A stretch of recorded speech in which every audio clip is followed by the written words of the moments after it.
Hello, everybody, and welcome back to Ethan Hahn Plus. I'm your host, Ethan Hahn, and today's episode, if you're watching the video, this is starting with an audio-only intro, which is a little different than what we usually do, but I just wanted to explain that this episode actually starts kind of in mid-conversation, because, again, we started recording while Jose was kind of explaining to me his story. His story being, at the end of 2024, start of 2025, he actually had a near-death experience, which, again, we appreciate him for being extremely vulnerable and open to telling this story. So we thank you for that, Jose. So, again, he kind of explains his acting or origin story. He goes over his experiences on Second Chance Stage on the HBO Max streaming platform. At the time we recorded this, it was Max, and now they switched it back to HBO Max, so I'm going to say HBO Max. So yeah, go ahead and check him out there. He's in episode 1 of the Second Chance Stage show on HBO Max. So I just wanted to say again, it was a really great episode. It was a pleasure having him on the show. So you guys sit back and relax. And again, it starts mid conversation. You don't have my typical improv intro, but I think rightfully so because this episode deserves a lot of good attention. So again, thank you a lot, Jose, for coming back on. And yeah, guys, I just didn't have a time to record a video with the audio, so I was like, let me just record the audio and get this up. So there we go. Hey, raw one take. Don't we love that, don't we? And there you go. Sit back and relax and enjoy the episode. Welcome to Ethan Hahn Plus, the podcast where dreams take center stage. On this show, we're all about spotlighting the incredible talents and passions of everyday people. Whether you're an aspiring artist, a person of faith, or simply someone with a story to tell, this podcast is your platform. So sit back, relax, and get ready to meet some extraordinary individuals. Because here at Ethan Hahn Plus, everyone has a chance to shine.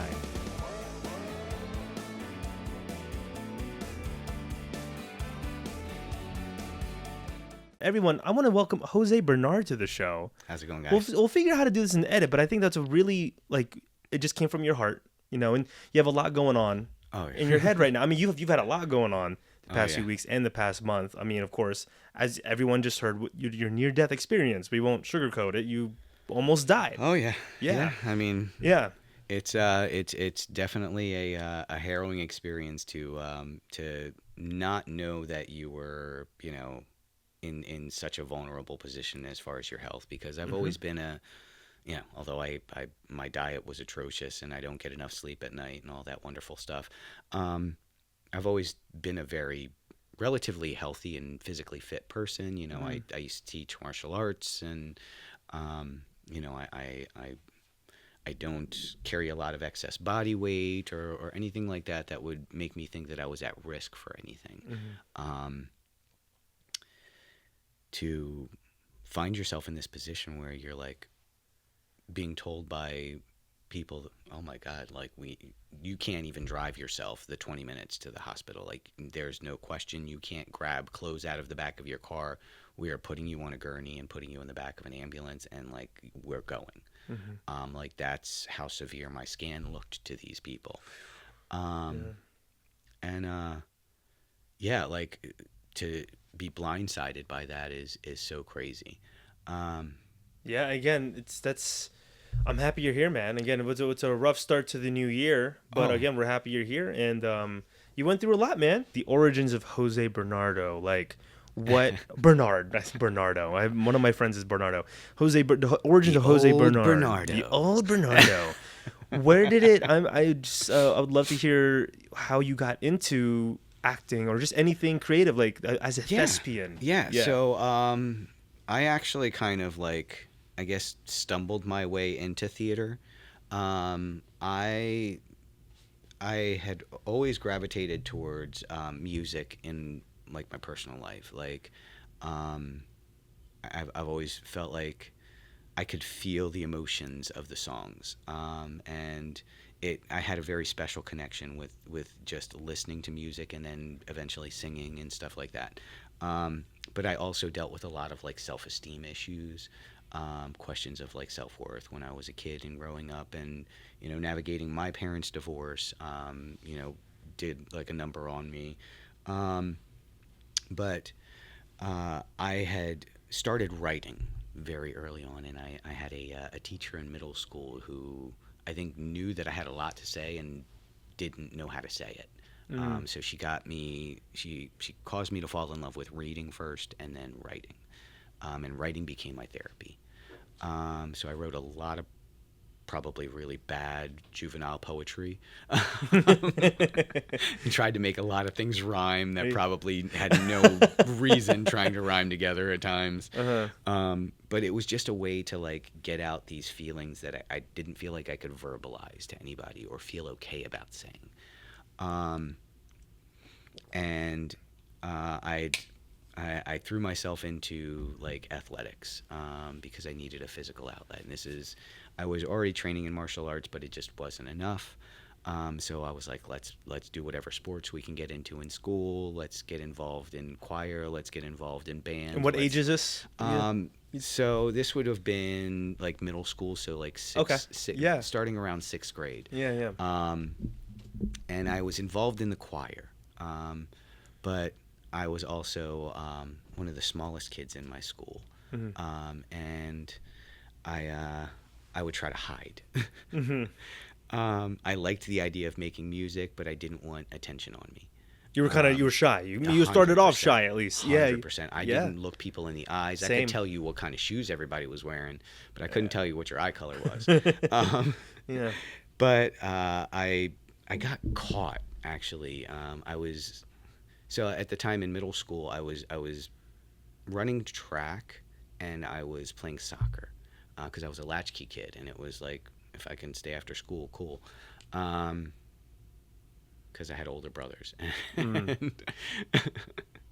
And, so I was changing into my uniform for soccer, and I was singing in the boys' bathroom, and it sounds like like a setup from like a sitcom or That's something. exactly what I was gonna say. But Yeah. Yeah. the music teacher, the choir teacher, was like walking down the hallway and heard me singing from the hallway, and it would be so problematic in like 2025, okay? But it was a different time, okay? Hey, but little boy. she literally stood out in front of the boys' room like Wow. entrance and waited until I came out, and she was like, "Who is in there with you?" And I'm like, "Nobody. I was just putting on some, my soccer uniform." And she goes, "Well, I heard you, and you're joining the choir," Wow. and like forced me. And so like I at first What I song was, were you singing? What did you I sing? don't even remember. You don't remember? Okay, I okay. have no idea. Like I Wow. wish I remembered. I'm sure it was probably something from like the radio that I'm sure would probably have some problematic lyrics. um, Probably something a sixth grader shouldn't have been singing Yeah, in yeah. the bathroom of a public school, I'm sure. But I guess I sounded good enough that she was like, "No, you're joining the choir." And so I thought I could like hide in the back and just like Milli Vanilli it and just be like, but no, Yeah. she was having no parts of that. I don't know if she's still out there. Shout out Miss Sandstrom. How are you? I hope you're doing well. But she forced me to like take solos. Like she would make me take solos Wow. and sing. And so I fell in love with like actually being able to perform music in front of people. And then she kind of did that little teacher handoff, like it was like a teacher tag team with the drama teacher, and was like, "Here, I found you somebody for your musicals." Wow. And I didn't know if I could act. Like I had no idea. I knew I could sing, kind of, but they put me into some of the musicals, and again, like I was like, ensemble, okay, I'll be like greaser number 4, right? Just give me a T-bird Right. jacket and I'll just be like, wello, wello, Yeah. wello. Right, I can do that. Mhm. But no, they were like, nope, you're gonna take a featured part, or and then I ended up having like lead parts, and I just fell in love with like performing. And again, I think part of it, especially in that time of navigating adolescence and like figuring out who you're eventually gonna be, was that it was so scary to me that I was like, if I can just be somebody else for a little while, at least like that makes sense. Like I know what the direction is for that role. Like I know if I'm Danny Zuko, I can be cool. And like, but I love it. how does Jose be cool? Like I'm 16 years old, I don't know anything, right? Like, so it was definitely a way to kind of like put on a mask. Yeah. And not knowing who I was really, and not feeling comfortable with being like, dude, I'm still figuring it out. Yeah. it was a way to navigate that and to Mm-hmm. feel some measure of acceptance. Yeah. Um, again, it comes back to that idea of community, and you find your communities. Yes. Yes. Because I was like part of a lot of different groups in school, but I was never like Like, what just was the that thing, one? What right? was the one? Yeah. Yeah, and I'm sure for you after that, it's like, because I remember to me, you keep referencing it. Your first show, I'm assuming, is Grease. Was it Grease or So that was one of the. Well, actually, my high school did Grease twice during the time that I was there. twice? Is that even Twice. allowed? Or Yeah. Again, is it different time. different time? Different time. Okay, wow. It was the '90s, guys. It was Yeah, a they were like, crazy screw. era. That was such a good show. Let's do it again. Yeah, yeah. Wow. Run it back. Look, Run I it know back. we just did it 2 years ago, but we made a lot of money. People came And out. you were in both productions of I the was. That's I so was. funny. Yeah, Yeah. I was Sonny in one, and I was Danny in another. Wow. And even when I was Sonny, they actually kind of like they took some creative license because the guy who they had cast as Johnny Fontaine, who was supposed to sing the hand jive song, Yeah. poor guy was not a singer. Hmm. And he tried real hard. Yeah. But the director was like, we're just going to have Jose come up and kind of move him out of the way and sing that song and then go back to being Sonny. So I think that ended up landing me a larger part when they ran it back again. You're like, let's use Jose finally, yeah, in this moment. But I'm really happy to hear that story because again, it's the trajectory you went. You've been doing a lot of shows. Have you always been in Delaware and you've been doing shows in Delaware, like So, community theater and stuff? I did a lot of shows within my high school time, like between like I guess 8th grade through like graduation from high school. I did a lot of theater here in Delaware, starting with like some children's theater stuff, and then transitioning into like community theater. Did a few shows when I was up north with like the Delaware Theater Company. Wow. Wow. Okay. And then moved down because I was part of like their Young Playwrights Festival.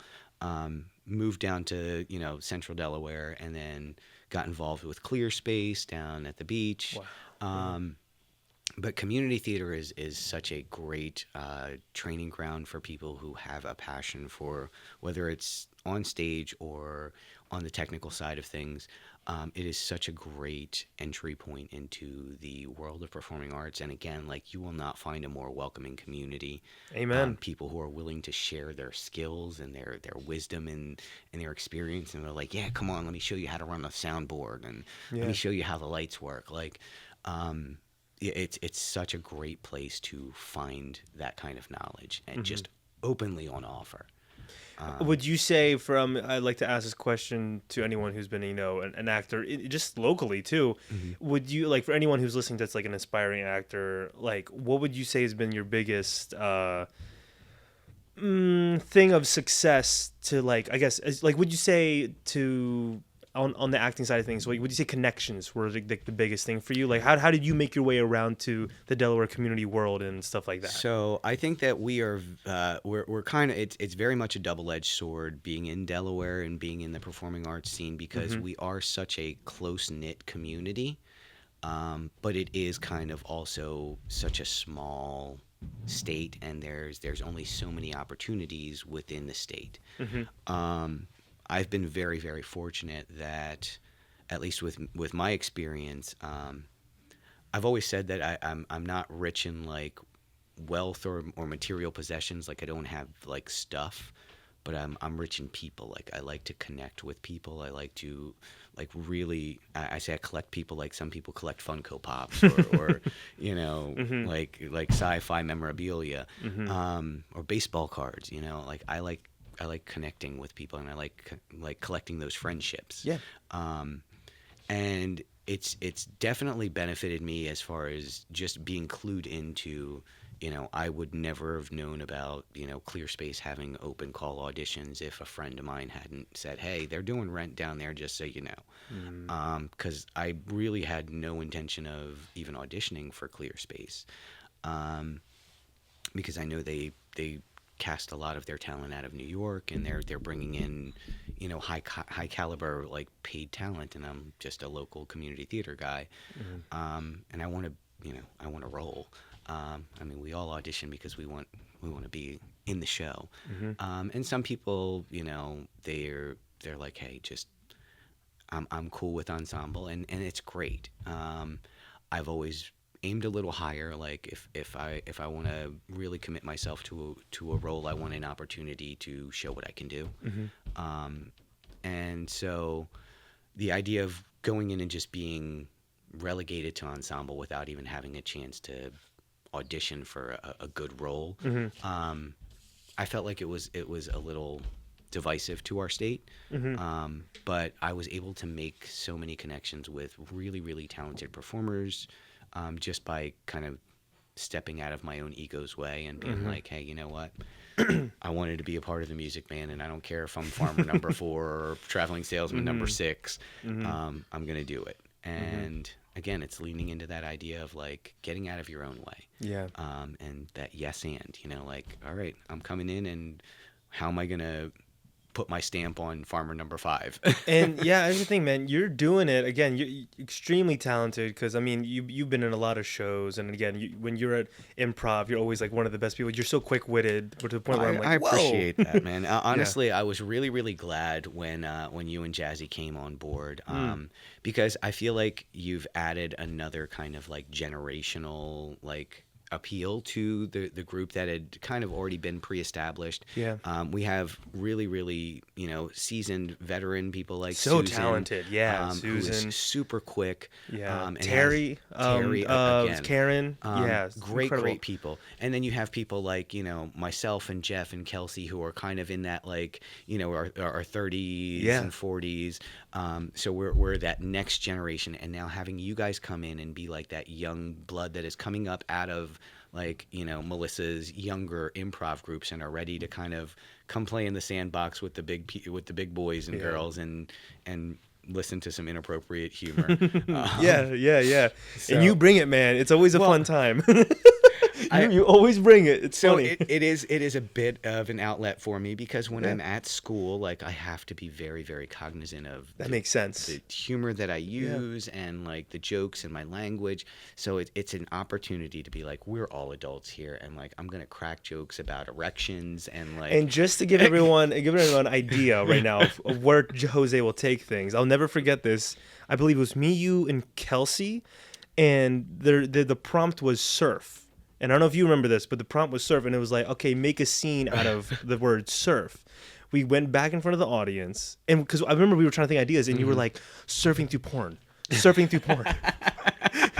And I remember I was sounds like something I would come up with. I was the viewer of the porn, and him and Kelsey were the porn. Oh, yeah. And I remember I had to that. channel through, and I'm just like naming different categories of porn. I'm like, oh man, this porn, and then you guys said we're acting it out, and it was like, this is hilarious. But I'm like, I wonder. Sometimes it's a gamble with the crowd. Oh, 100%. I think they laughed though. If I remember, they laughed. We'll see. I can't- Melissa will attest to the fact that like we take those shots because if we're gonna fail, like if we're going down in flames, and it's Yeah. gonna be spectacular. Exactly. Like we are going Exactly. to. It's gonna be a shooting star. You recently took a big step, Oh, which yeah. was awesome. And on Max, the streaming platform, everybody, this guy was on TV. You were Yeah. on TV on Yeah. a contest show, Second Chances. Well, it's actually Second Chance Stage. Second is- Chance is what Stage. it's called. Okay. And so pretty much from the top, I would love to hear what was the process of getting on board and then like being there. Like,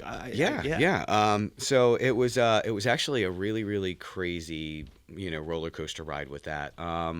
So I originally found out about a casting notice because I keep an eye on Playbill's website, not only for like to daydream about theater shows that I can't afford to go see, but also because they have a job board and they do postings for regional theaters, and so sometimes if there's a show that I'm really passionate about, I'm like, I'm just gonna take a gamble and send out a self-tape. And I happened to be browsing their job board and saw a casting notice for a new TV show that was that they were casting for, and it was through like a casting agency, so it wasn't like directly to the producers of the show or anything like that. They were just doing kind of like an open call, and it directed you to like a website to fill out an application or something. Or no, they actually asked me to just send a video of me singing Mm. with like some information. And so I did that just thinking like, it's like buying a scratch off lottery ticket. Like nothing's going to happen. I'm never going to hear anything, or I'm going to get one of those little boilerplate robo, Mm-hmm. spam reply emails that are like, thanks for your submission. I We'll know the be in feeling all too touch. well. Yes. Um, but I sent it off. I was like, what's the worst that can happen? They're just going to ignore me. Mm. Right. And I got an email back like a few days later saying, we received your submission. And I'm like, here it is, right? Here's Mm. the boilerplate message. But it directed me to go to this website and do a more in-depth application, where they asked like more information about me, and I had to submit more footage of me singing. So I don't know, like when I do community theater, a lot of times we don't get copies of that afterwards because of rights Yeah. issues and all that stuff. Um, so I'm like, I have footage of like me singing karaoke and like, a couple of little odds and ends, but that's about it. But I also, I record stuff on my YouTube channel, J Antonio Music on YouTube. There we go. We'll link it Um, down below. There you go. and so I sent them access to my YouTube channel. I was like, just you can look at whatever you want on there. And so then I got an email asking me if I would hop onto a Zoom call with somebody. And so I did that, and they just started asking me about my story. And I have no problem with talking to strangers. Mm-hmm. So I think that I was able to kind of establish a rapport with the lady that I was talking to, because it didn't really occur to me that they were like recording it and that, other strangers were going to be watching this and evaluating me afterwards. Mm-hmm. I was just having a conversation with somebody. Mm-hmm. And I'm trying to crack jokes and make them laugh because that's what I do. um, but after that conversation, then they started asking me for a lot more stuff. Mm-hmm. And I was like, okay, like maybe this is actually like something where they're thinking about me Like, as whoa. just even a potential. Yeah. So I'm still with a casting agency at this point, but they're asking me for all this footage so that they can put together a package that they want to like edit all of this stuff together, and they're going to send it to like the production team to kind of pitch me as a potential contestant. Mm-hmm. So like I guess this is something that happens with like some of these shows, especially if they're new. And I don't know if they're like focus grouping the people to see who's appealable or whatever. But I get the notification that they're making this package, and I'm like, can I get a copy of that? Because like, I mean, if it doesn't go any further than that, can I just have that as a souvenir? Yeah. Right? Yeah. Because I've never had like a professionally edited package Right. about me Something good. done. Something good to use. Yeah. Like, yeah, I'd love it for my reel. Uh-huh. I didn't get it, but Dang. it's okay. But I did get on the show. Mhm. Spoiler alert. Mhm. Yeah. So as this process is going on, things are starting to get a little more real. And I'm like, at least I'm in the contestant pool. And I don't know how big this pool is. I'm assuming they're looking at hundreds of people, if not more. Because who knows how many people sent in applications for this show. And right around Christmas time, I got the notification that I was selected, not this past Christmas, like the Christmas prior, Okay. Yeah. that Yeah. I was selected as, like, I had gotten word that I was in the final running. And I'm like, wow, like, I don't even know how many people are in the final running. Like, maybe it's 50, maybe it's 100, but like, It's getting more real. it's, like, yeah, whoa. like, Yeah. the pool is getting smaller. Yeah. Yeah. And I'm still in it for some reason. So then, I want to say between Christmas and New Year's, I got the call that I was selected as one of the Wow. contestants on the show. And Yeah. like, it's really happening. And like, I had to like give them access to like do a background check on me and like check all my social media stuff to make sure that like I wasn't posting problematic stuff, because this is a very family friendly oriented show. It was meant to be a show for people to watch with their kids, and be a very positive, uplifting show with a great message behind it. So they wanted to make sure that the contestants were kind of epitomizing that as well. And this is all stuff that I find out kind of after the fact.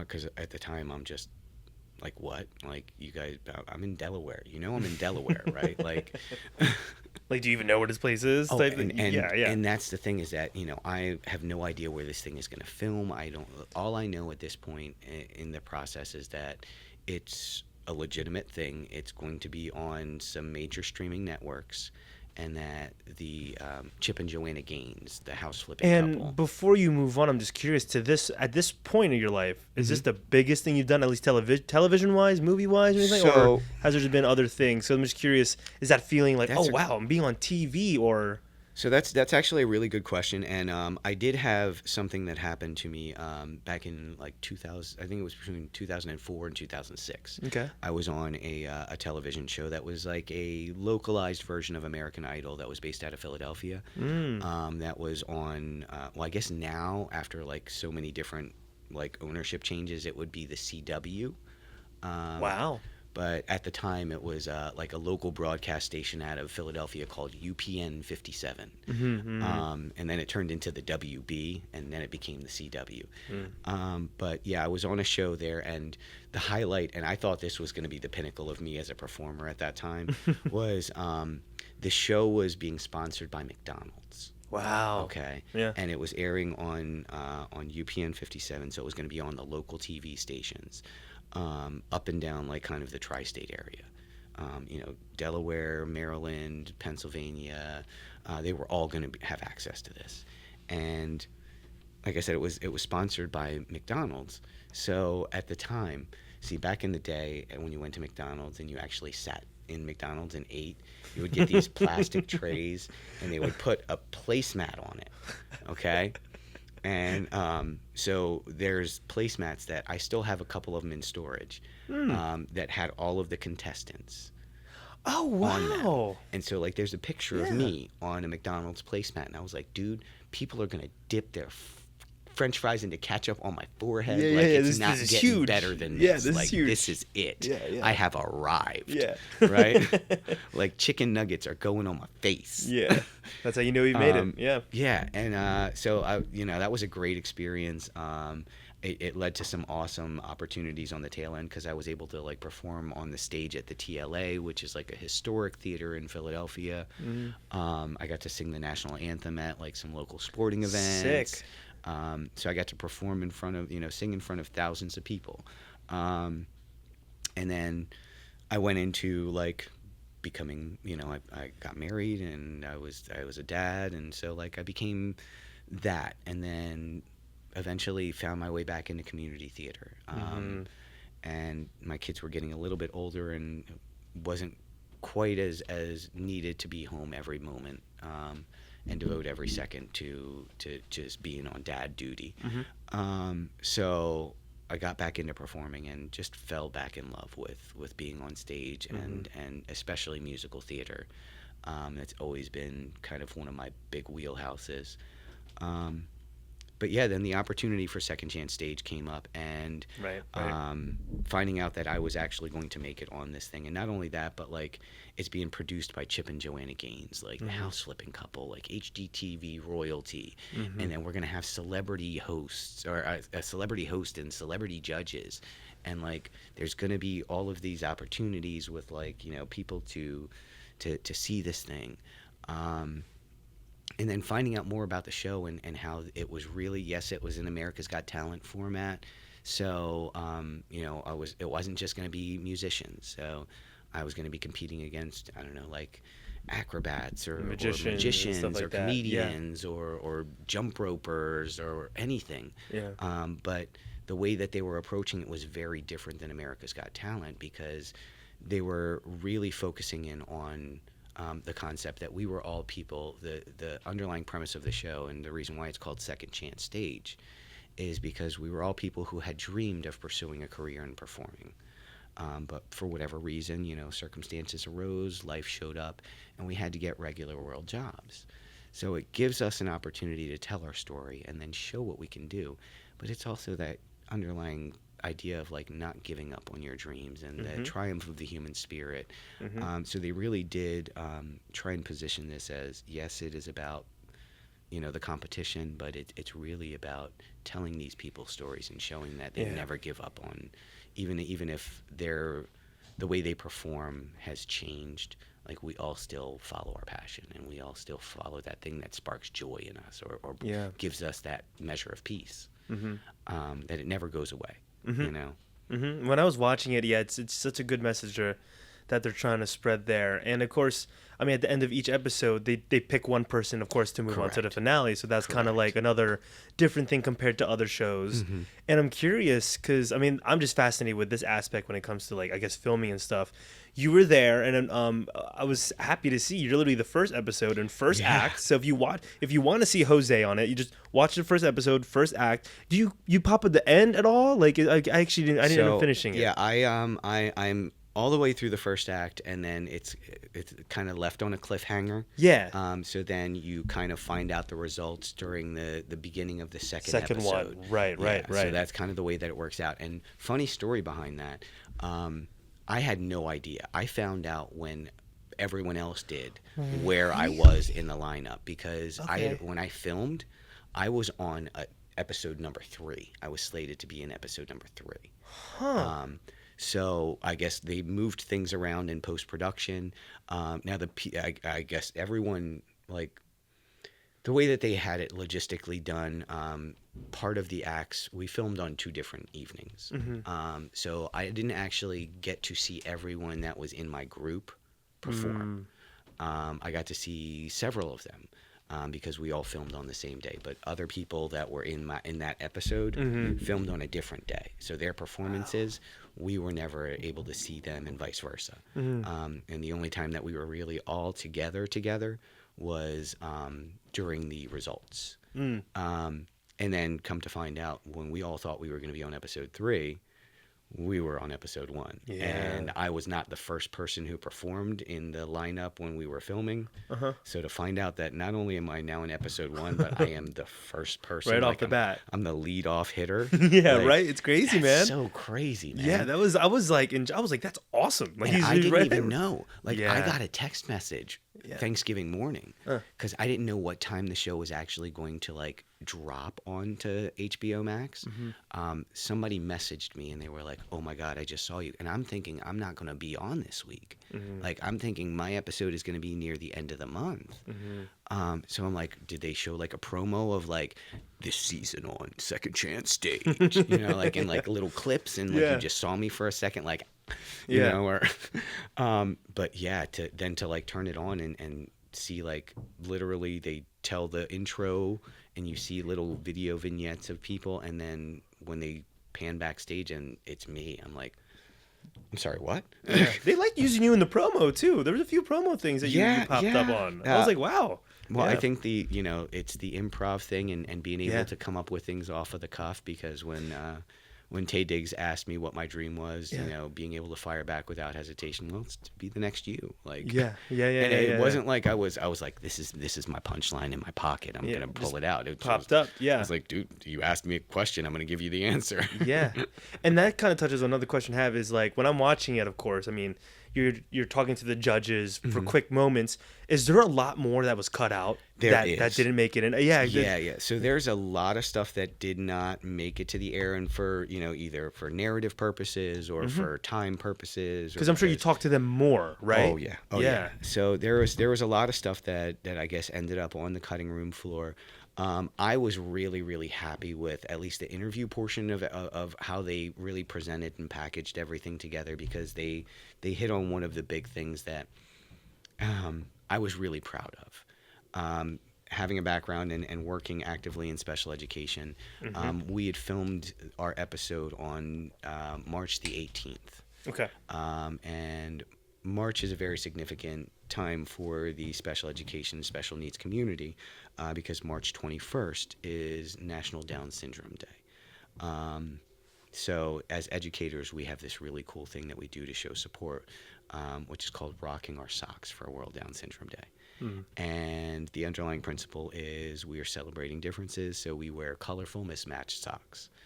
And we do it on 321 because that is the chromosome, the 21st chromosome is the one that is affected by Down syndrome, and they have an extra one. So Oh, we all wow. have neurotypical people have the pair of chromosomes. Yeah. People who have Down syndrome have a third chromosome, so that's why 321. Mm. So filming so close to World Down Syndrome Day, I decided that as just a subtle, if you know, you know kind of thing, I was going to rock my socks for filming. And I went in for my final wardrobe approval, and the stylists, Buck and Joey, what's up, guys? You see, I'm still rocking my. Happened to see the socks, and they asked me about it, and I told them the story behind it, and had no idea that they like fell in love with that idea and went and talked to the producers, and the producers talked to like Tay Diggs about it. And so the first thing he asks me when I come out was, He mentions it. what's up Right, I with the remember. socks? Yeah. Yeah. And so I got a chance to explain that, which I was so grateful for that opportunity, because Yeah. it was really originally just meant to be like one of those things where like my fellow special educators were going to see it and be like, he's rocking his socks for Down Syndrome Day. Yeah. And like, Yeah. I never meant for it to be like this thing to necessarily bring a lot of publicity to it. It was just like this unexpected blessing for it to be brought to the attention of the people who were like, we need to feature that. So having that opportunity and having the opportunity to really bring awareness to just the special education and special needs community in general. Yeah. I'm so grateful that that opportunity brought itself up. Super cool platform to be on, and so many great things you were able to share on there too. I mean, of course, with your story, and then of course with the special needs stuff, and then, dude, sharing your voice too. Because again, you rocked it, man. Well, I and of course, appreciate that, a lot of talent on there. And, unfortunately, you didn't get to move on, but Well, what an opportunity. funny story, and like Yeah. I've come to find out, because the contestants, we are a community now, and I am still actively in touch with quite a number of the Very people that cool. were involved in the show. Yeah. A lot of us dealt with last minute changes to our songs or our performances, costumes, things that like were going to affect the way that we were going to be able to present ourselves, that changed at the last minute. So like for me, the song that I sang was not the song that I initially intended to perform. It was a song that, it was one of the potential options. But there was issues with like rights and clearances and all of that stuff. So I had originally intended to sing a show tune, a musical theater song. Get out of And town. Yeah, yeah. I feel like and the irony with that though is Heidi mentioned you're dressed like 100%, this, 100%. and I was expecting like Newsies or Broadway song. Okay, keep going. That's so funny. Yeah, the Wow. original song choice was "You Will Be Found" from Dear Evan Hansen. Get out! Wow. And we had the rights, we had the clearances for that. And I'd also, spoiler alert, on the opportunity list was My Shot from Hamilton. Wow. Yeah. So I had some options for some really, really solid musical theater performances that were cleared. And then at the last moment, the Teddy Swim song, we got clearance from his people, and I was just so over the moon by the fact that Teddy Swims like knows my name. Like my name went across his desk, and he had to sign something to say, yes, it's okay, Jose can sing my song on this TV show. So like, Teddy, if you're out there, man, I love you, dude. You're freaking awesome. Like I wanna hang out with you. Like let's go get burgers. Yeah.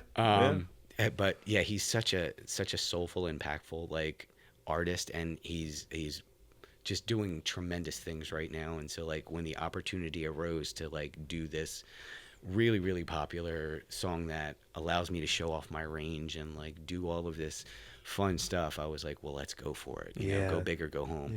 And maybe I shot myself in the foot a little bit by not doing a musical theater song, but hey, you know what? I like, if I needed to go out on my shield doing anything, like I am no regrets over like going on there and singing that song, because I felt like I did a really, really solid rendition of it. Yeah. And yeah, it was something different other than just being musical theater. But I also think that speaks to the fact that as musical theater performers and just actors in general, we're not just one thing.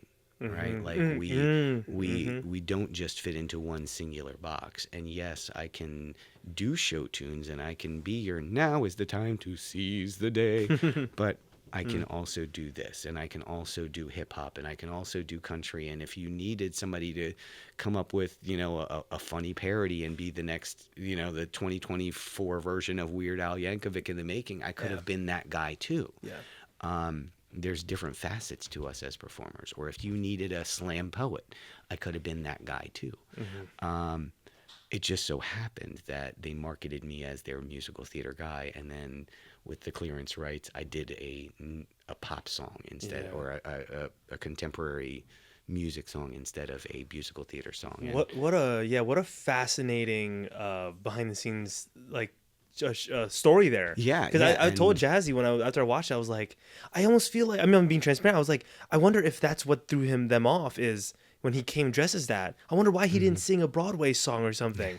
And to hear that, it's like, no, that was like definitely on your list of things to Yeah, do. But the rights thing makes so much sense. But it's nice to hear that. I mean, again, you still went out with a bang. You did your thing. 100%. Yeah. And like, shout out to Shelby. Shelby had something very similar happen to her. Shelby Floyd, who was another vocalist on the show, where her song kind of there was a last minute change. Mm. I know for a fact. I want to say it was either Haley or Ramona. One of them, one of the dancers, had something very similar where like their music had to be changed at the last minute. I also dealt with like some wardrobe stuff that had to be changed at the last minute, Mm-hmm. and so did other people. So it's just part and parcel of like what you have to kind of roll with the punches with when you're filming like a live competition Yeah. in that aspect. But yeah, all things considered, like it was such an amazing opportunity. And then, yeah, coming out of that thing, I was riding this high. And so I literally called this chapter of my life like going from promoting your premiere on reality TV to fighting for your life in 30 days or less. Exactly. Um, Yeah, like dude, what a roller coaster for you, man. It's like, oh, this is yeah. going on in my life. Check this out, check this out. And I remember seeing all of a sudden seeing your Facebook post. I'm like, what happened? Like, oh my gosh, like he's in the Yeah. hospital. What's going on here? Like this So, dude was just on top of the world. And I'm like, oh gosh, yeah, mhm. unfortunate. Yeah. Yeah, so literally, I was promoting the show on social media and just trying to get eyes on it. Yeah. Telling people, watch the show. It's got a lot of heart. Like, watch it with your kids. Like, this message is going to really, really hit home with you. And like, we're really showing it and showcasing hope and the resilience of the human spirit. Like, there's nothing like this. And yes, it's a competition show, but like, it is so much about like just telling the people stories. Mm-hmm. And then I was kind of on that grind of like not knowing how to promote things on social media, but like just I'm gonna give it the old college try, right? Mm-hmm. I'm Mm-hmm. gonna get on there and make videos and tell people to watch the show and like try and share it. Mm-hmm. And so I'm doing all of that and I'm going nonstop because I'm balancing that and work and like trying to maintain like personal relationships and all of that stuff. And that was like me going into my holidays. And then I noticed like right a couple of days leading up to Christmas that I just really didn't have any appetite. Like I wasn't, and I'm not a 3 meals a day kind of guy. Yeah. I'm a grazer. Like I snack, but I just had no appetite whatsoever. And I started getting like a little bit of pressure on the right side of my abdomen. It wasn't even like pain. Um, but I did like the typical guy thing where I was like, if it's not better by tomorrow, maybe Yeah. I'll Yeah. go to a walk-in, right? Mm-hmm. And then I did that for a few days. Yeah. And then eventually I was like, all right, it's not getting better. It's not going away. Like I got to at least get it checked out because like I've had kidney stones in the past. I know what those feel like. This isn't that. Mm-hmm. And I've had bleeding ulcers in my stomach. I know what that feels like. This isn't that. Mm-hmm. And like it's on the right side of my abdomen and there's a lot of like crazy stuff over there, like your appendix and your gallbladder and like things that are you don't really want to mess around with. Mm-hmm. So I was like, let me just go get it checked out. And when I finally stopped procrastinating, is when I found out that I guess even during filming, possibly, like probably, I mean, there's a really, really good potential. I don't know for certain, but there's a really good chance that while I was flying out and filming and even through the whole casting process, this thing was inside of me that whole time. Yeah. And I just never knew Yeah. until my intestines finally decided to shut down. What's it called again that you had? So the technical term for it is called a mesothelial cyst. Oh my gosh. And Okay. it like I said, it's if you've ever heard of the term like mesothelioma, like those commercials where they're like, if you used Roundup weed killer, you have mesothelioma. Like, so mesothelioma is like when it is cancerous, okay? But the cells themselves, like if they're benign, they're just called mesothelial cysts, or mesothelial cells. Still technically, like, I guess it's just the white hats versus the black hats. So I guess in the broadest sense of the term, they're all cancer cells, kind of. It's just some of them are not attacking you. So that is what I had, and it was just filled with fluid. They didn't really know, based off of the initial scan, what organ it was attached to and what was feeding the fluid into this thing. They just knew that it was laying up against my colon and pushing up against my appendix and my intestines. So it could have been any of those different places that it was actually physically attached to. And at the time, they didn't know what it was. They just knew it was a huge fluid-filled mass. So we didn't find out exactly what it was until after it was out and they did the pathology on it. They originally thought it was something called a duplication cyst, which is a whole nother weird genetic throwback thing that they were like, even if it was that, it would have been such an odd case because those are normally detected like early adolescence, early 20s at the latest. So they're like, this person who's in his 40s having a duplication cyst was like almost unheard of. Yeah. So so I when I find out that it's actually this thing called a mesothelial cyst, it's also very rare. It is basically kind of if there was a male equivalent of endometriosis, that's what I had. And I was just fortunate that mine attached to the side of my colon instead of like going after like my prostate. Again, guys, cancer screenings save lives. Early detection is... Get checked up. Get the oil. I make the way I kind of put it is get the oil changed. Get your oil changed. 100%. Like when you get it checked out. Get like go to the doctors because you never know. I've known so many people in the past year or two, family and friends, that they were ignoring. They were ignoring things. So yeah, finding out that that's what this thing was on the tail end was. Again, scary, but also a relief that like it was out of me at this point. So coming to terms with the fact that, I am now minus about a foot of my colon, and, I didn't really care about my appendix because we don't really need that. It's just a problematic throwback organ anyway. Like I was like, at least I don't have to worry about appendicitis anytime soon. But the idea of like losing a portion of my colon and like not knowing when, even after my surgery was successful, like there was the healing process and they had reconnected things that weren't necessarily connected together before. So like if that doesn't heal just properly, outcomes for like what happens for me as far as quality of life can be very, very scary. Like I work in a public high school. The idea of like, well, you might have to have a colostomy bag. Like that's a scary thing to have to face down. And thank goodness that was not the story for me. I was very, very fortunate, and my doctors did phenomenally. And I think that that's part of the reason why we were in surgery as long as we were, is because they were being very thorough and very deliberate about the way they were connecting things. And again, shout out Dr. Palange. Yeah, no, seriously. Shout out to doctors, man. Just saving lives. So yeah, coming out of that and still facing down all that uncertainty as I'm trying to heal in the hospital, was the very beginnings of this idea of embracing, each day as a gift and not allowing myself to coast anymore. And that's honestly where the idea of like actionable gratitude came up. So I started leaning into that even more heavily when I came home. Because the original idea behind it is, this underlying concept of like, I take it back to like the grocery store, right? So like if we're going into the grocery store at the same time, like, and I hold the door open for you, like the default setting should be to say thank you.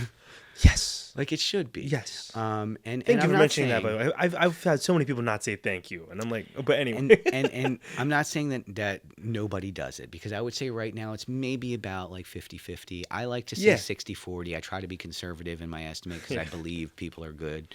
But definitely people walk right by you like you're wearing a bellhop uniform and Yeah, you're man. like Yeah. you're on salary to hold the door open for them. And so having come out of this experience of like, almost dying and really trying to embrace positivity and living purposefully every single day, the idea being that like if you hold the door open for me, like I could say thank you. Like that's the least that I should be doing. Yeah. But even that seems insufficient to me now, because I could tell you that I'm grateful, but if I can find a way to show you, if I can find a way to demonstrate that through some action, through putting out some form of effort, then that's going to be much more impactful. So, like, if you hold the door open for me when we're going in the grocery store, if we're leaving at the same time, like, I'm going to say, hey, let me take your cart back, Yeah. you know?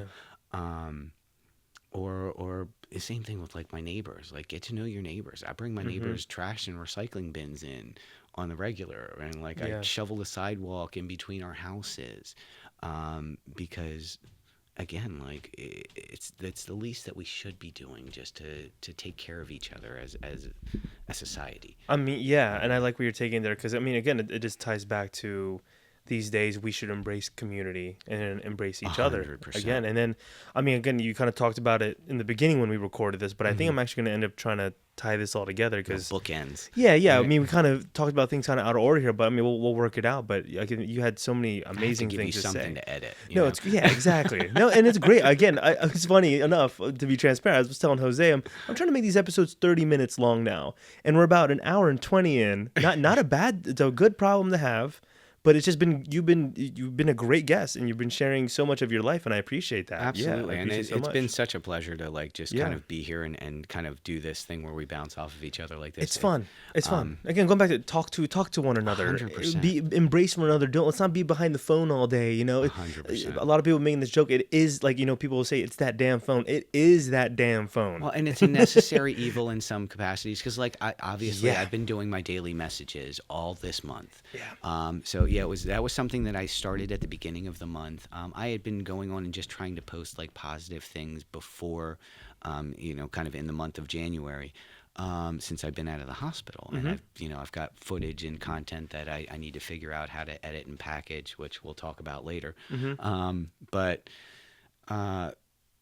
I decided on February 1st that I was going to say, stop worrying about that and just get on and post something. And it doesn't matter if nobody sees it, especially with what we're going through right now, not just in our country, but in the world, but specifically in our country with all of the uncertainty and like the crazy stuff that's happening right now. I felt like there was such a need for just some intentional positivity. I feel like a lot of people are staring down some really, really scary prospects about what the future holds within the next couple of years. I have friends that are talking about, am I going to get to the point where I need to leave this country? Because of fear of persecution, because of how they choose to believe, or where their family originates from, or who they choose to love, or any of those things. Yeah. And it seems like things are trending to very negative places and very divisive places, and I'm like, now is the time that like those of us who truly believe in the goodness of one another, we need to rally. Yeah. Like we need to put that out there to counterbalance all of this fear and hatred and division that's happening in the world. So I decided that I didn't care if 2 people saw it or 200 people saw it. Every day for the month of February, I was going to post some positive message. And I guess it was kind of intentional because I have a problem with consistency sometimes. So I picked the shortest month. I was like, it's only 28 days. I can figure out something to say Yeah. once a day for 28 days. Yeah. And like if I continue on after that, great. If not, at least I can say I did it for a whole month straight. Mm-hmm. You Mm-hmm. know, and yeah, tomorrow is gonna cap off the month of I was gonna February. say, yeah, with the month right, it's February 27th, and then you have one more to do tomorrow. I think it's such a good message you're trying to put out there. And again, I mean, to reiterate it again, your goal with it is to just you want to be a beam of light into all this sea of negativity, which we're Well, really in. and I truly believe that a lot of the things that I've tried to put out there, it's about kind of just trying to reframe the way that we think. Yeah. Because a lot of people, I don't want to speculate for other people, but at least for me, I tended to get really caught in that negative self-talk. Like I had the internal monologue that was telling me that I wasn't good enough, smart enough, connected enough, rich enough, all these things, right? And realizing that that voice, it begins and ends there. Like Yeah. it's not coming from some distant frequency and getting beamed in. Like I don't have anyone else to blame for that narrative except for me. Mm-hmm. So when you realize that, then you can start to take control of it. And so now I equate it to like the old school radios, right? Yeah. Before digital, Yeah. like how you'd have the static between the stations, right? Mm-hmm. So like when those thoughts come in, I'm like, that's static between the stations. I need to turn my knob and find the song that's playing for me right Great now. way to put it. Yeah. And when you start taking control back of the idea that like you can reframe your narrative and your frame of mind and do it at any point. Like it doesn't matter what happened 30 seconds ago. Like at any moment throughout your day, you can say, you know what? I'm not gonna let that stuff like kill my vibe for the rest of the day. Mm-hmm. I'm going to make the choice. Mm-hmm. Because it's not always an easy choice, but it's always a choice. It's not easy. I tell people like because I hate being mad and sad, and like I'm sure you do. Like being like you don't want to be that negative energy that is contagious to others.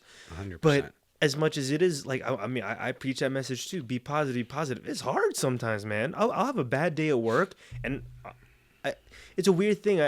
Maybe you function the same way I do. When I'm in a bad mood, I actually look for people to talk to because it gets me out of it. I know a lot of people like to seclude themselves away, but sometimes I'm like, I think sometimes talking to someone will help because it gets your mind off it. And on top of that, 100%. there could be some sort of positive, conversation that sprouts from it and stuff Well, like that. I really believe, especially if you're talking to people that are like part of your world, right? There's that free flow of ideas back and forth, and like there's the exchange, right? So a lot of times you'll find out that they're dealing with something, right? And so it will help you put your thing into perspective. Or you start talking back and forth and you share what you're going through. And we all know that like pain shared is pain lessened, right? So when you share it with the right people who actually care about you and want to see you like be the best version of yourself, it allows you to reframe those things a lot easier. It allows you to kind of get out of your own way towards healing. Because I'm the type of person that like I feel like I give really great advice to other people, but it's hard to follow my own advice. But if I hear somebody say something that I maybe said to them like 2 months ago, and then they're like, dude, this is what you need to be doing, I'll be like, that's right, you're smart. Right? I do need to do that. Yeah. But if I was telling myself that in the mirror, I'd be like, you don't know what you're talking about. You're nuts. Yeah. And it's just one of those things. You need to hear it from an outside perspective sometimes. Yeah. Having somebody that is able to look at it outside of your emotional connection to it, it can be such an invaluable thing. So yeah, I actively seek out like, let me talk to people.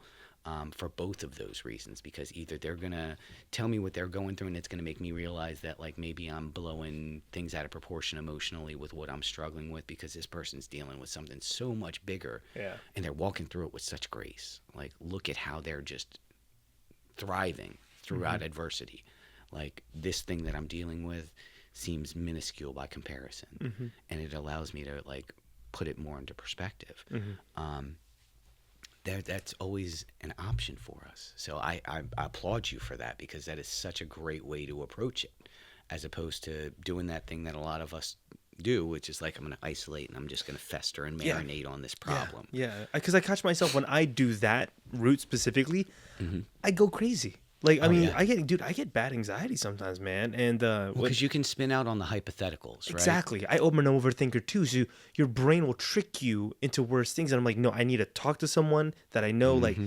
like cares for me, and like let me hear the positive energy, like just talking in general. It doesn't need to be like about my situation. Let's talk about something to get my mind off of A what hundred the percent. heck is going on right now in my brain and stuff like that. And Yeah, that's why I started the Actionable Gratitude YouTube channel and the yeah, Instagram page, was because again, it was just as much for me to like verbalize these messages so I could hear them back as it was trying to share it with other people. yeah, Because let's be real, like therapy's expensive.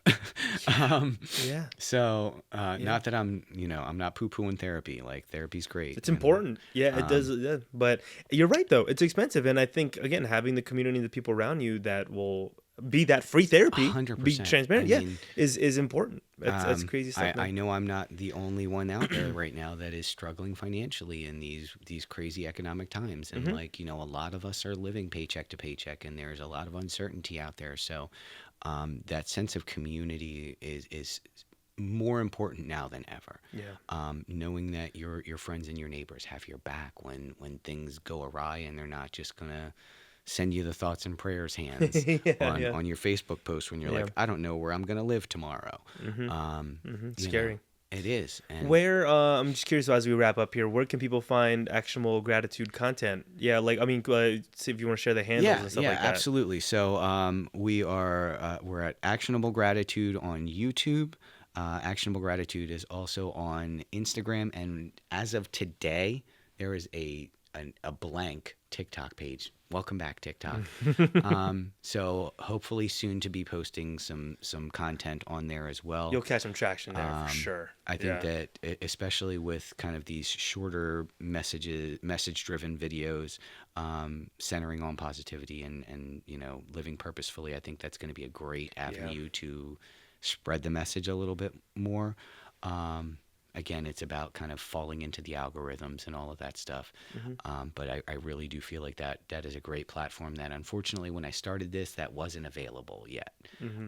But now that I kind of have a handle on at least this facet of what I'm trying to do with the daily messages, I feel like that's going to be a great place for it. Hmm. So yeah, you'll be able to see it on TikTok as Check well. them out there. I'll leave all the links down below. And one thing I'll leave everyone off on here, and I'll just put you on the spot. Do you have any actionable gratitude message you want to kind of leave everyone off on? Like, what's the last message you want to share here on the podcast that we Um, can you know end what? on? I've got one that I have written down. It was actually one of the messages from one of my previous days. Okay.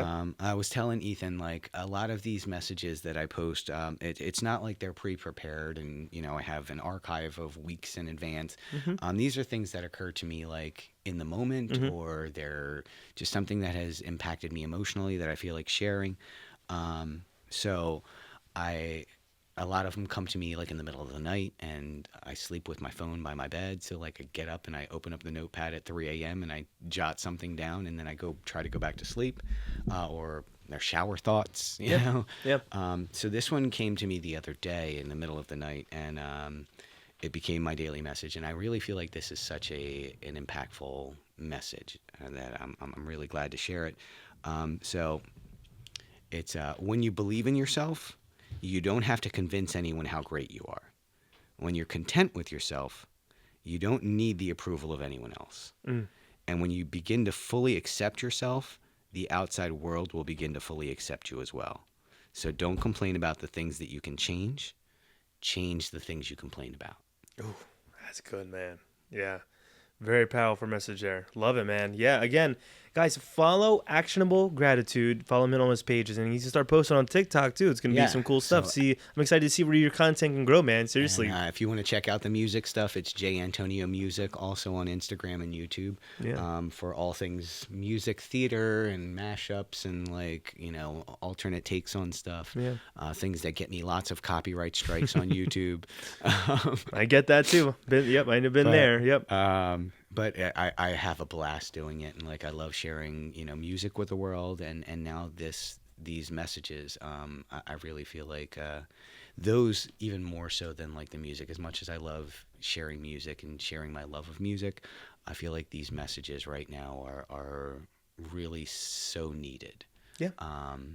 And I'm just honored to be another person out there trying to spread some positivity and just intentional gratitude in the world, because I feel like it's in short supply. Amen, man. Yeah.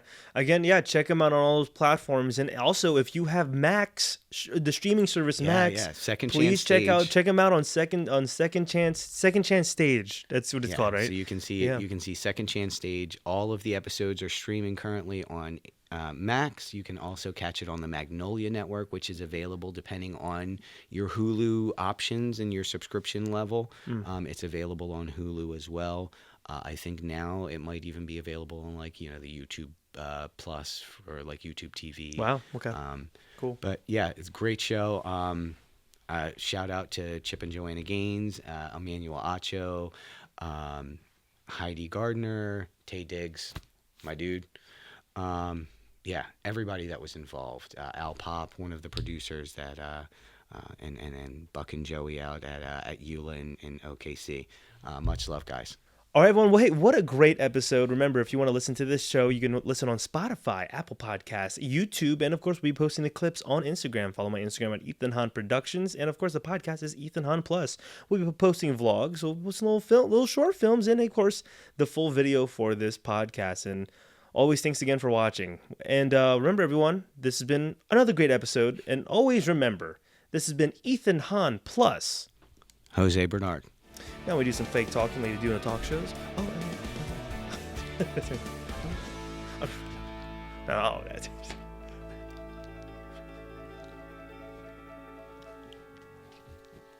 Okay, there we go. Nice. Wow.